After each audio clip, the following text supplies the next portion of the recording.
Ya, magtutal na ta.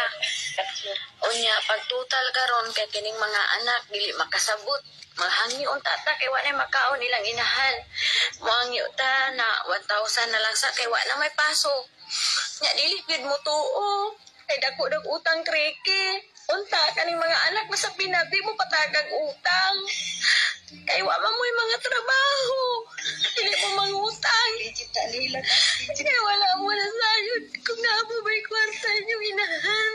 Kung naapa ba'y mabilin. Ngunit kapait ninyo. Mubuto na dyan ko. Hi, para ni sa mga anak na nagpasagad sa ilang ginikanan. Para ni sa inyo. Sagad may pata, giamu mata sa atong mama. Karon dagko na, musukol na, burag si kinsa. Walay batasan sa ginikanan, sa pag-eskwela kipahuman. Tigulang na si mama, maupod si papa, kipasagdan na nila, pagkawala gay konsensya. Mga anak ka, nag-iya-iya na kay mga dagko na. Ilang ginikanan, nagsakit ang dughan. Walay tingog-tingog, giluom lang tanan. Mga anak naway batasan, paabot mo magabaan. Untag lamdagan, inyuhang dughan sa kahitasan.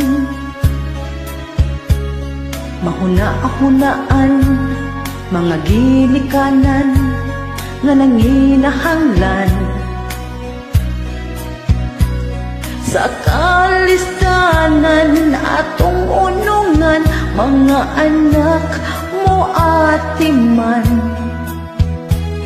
Ambot na unsa, ning kahimtanga, asa inyong gugma, pagkawala gay konsensya.